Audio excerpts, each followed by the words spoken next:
Hey guys, Mo Morales here, and let's have a talk today. Let's have a chat about photography, photographs, and stuff along that line. If you want, if not, this is where you can cut out and leave. But as an older person dealing with multiple sclerosis, I contemplate a lot in life, and photography has been a lot of that contemplation over the course of my life. So a couple of days ago, I stopped at B&H Photo to pick up my latest gas, and I guess I'll share that with you now.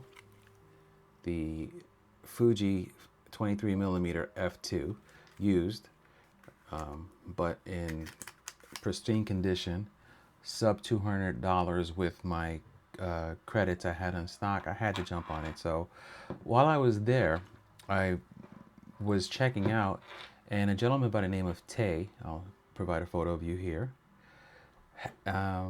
started a conversation. He was a younger gentleman in his late teens, early 20s. That's what he looked like. I don't know if that's what he was. Forgive the rattling noises in the background. My desk is a mess in front of me.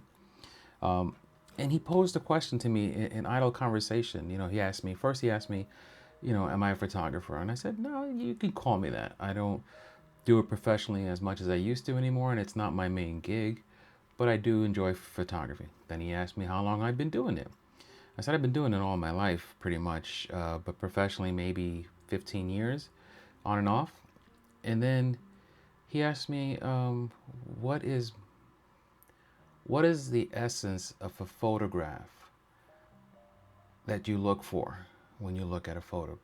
And I said, wow, this kid is hitting me with such a deep question that I think about all the time. And to me, a photograph is there's stages of photograph, right? There's stages of photography, which also, after he asked me about the essence of a photograph, he asked me, is that the same for the essence of photography? Which obviously, wow, blown my mind, because it is two separate items, right? Photography is the art of, and photograph is the production of that art. So, I said to him, well, to me, there's stages of photography and photos. Am I taking a snapshot? Am I taking a portrait? Am I taking a landscape that I want to remember? To me, each of these different tiers within my own photography gives you a different essence you're looking for. If you're looking for a snapshot because you're trying to record a moment, then you just want to be able to look at that photo and recall the moment. To me, when I'm taking a photograph of a subject that is a person or something that is special to me, I'm trying to tell a story through that photo, whether it's tell a little bit about that person without obviously them having to say a word. It's not a movie, it's a photograph, it's a still image.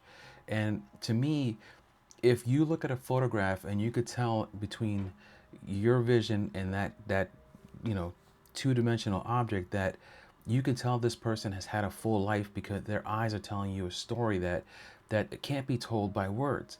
To me, I have not had many of those photographs, but I've had a few, and to me, if I can get that in a photograph that I've taken, then to me I've captured the essence of, you know, photography in that one subject. I have pulled out the essence of that subject. The essence of a photo is being able to distinguish it because it's telling you something unique. And, it's very hard to, in 2024, to have unique photos and stuff like that. But to me, that was such a great conversation that I had with this gentleman, where it just made me get motivated all over again. And we started talking about the project that I'm doing with trying to photograph people's elderly friends or family, whoever's very close to them, that they want to volunteer for this program I'm doing. If you haven't seen that, check the video I did a couple weeks ago where I kind of went over that. But anyway, and I told him about that project, and then I was explaining to him that what I want to do is spend time with the person before I take the photograph, so I can get a sense of that person, their personality, their laughter, their what they like, what they don't like. I hit him with some jokes. Did they laugh with me? Did they not laugh with me? Were they serious? Were they, um, you know, at that point in life where there's a lot of more pain inside than there is joy. I try to capture the person's essence, hence the essence of that photograph. And I really, in this project, have been aiming to capture the essence. So when this kid hit me with that question, it was so near and dear to my heart. So I was explaining to him how I'm trying to capture these people, and he said another phrase that I actually wrote down and kept with me. And I keep looking down here in my notes, so I apologize because I don't want to misread it, because I wrote it down as soon as he said to me. He says, "You're immortalizing them with dignity."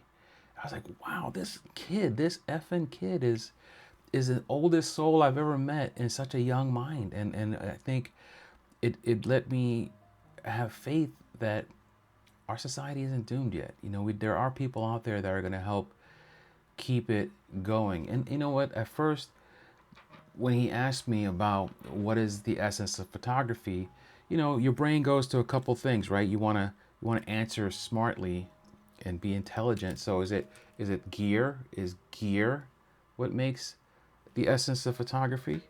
You know, and obviously it's not, because any one of these tools can accomplish what you need, right? But at the same time, the only way you can draw an essence of photography or an essence of that photograph is to be connected with what you're photographing, to have that a conversation, to have an understanding, a sense of history if it's an object, a sense of, like I said, a conversation if it's a person. These are the things that help you build and steal essence from what you're capturing. I could be just crazy and insane, but I really wanted to share that with you guys. The older gentlemen and women who come by this channel, who understand that we're here just to hang out and talk. This is not really a tech channel. This is not really a review channel. This is just a guy who has his own problems and just likes to talk about photography and stuff, but really just comes here to talk to you guys, to share our moments together in our life, because that's all you have is memories. And the fact that this gentleman named Tay, who is a B&H sales associate at the register portion, was able to tickle my brain to the point where I was giddy to talk to him. The fact that I didn't want to leave. I mean, this is in New York City, and I did not want to leave. I wanted to talk to him and just draw out some of that old soul and maybe learn 3 or 4 more things that, he could have taught me. Because remember, that's another thing. No matter how old you are, you're always learning and you're always experiencing life. Never forget that. As long as you have a breath, you have a chance to learn something. So that is all. This is all I wanted to do was take a few minutes to talk about Tay and to share with you what he shared with me, that reopened up my eyes and made me even more passionate about this project I'm doing. So thank you so much for listening to me babble this long. Until next time, it's your Uncle Mo. Stay strong, stay positive. Always love, respect this beard, because tomorrow I'm going to trim it. Until next time, take care.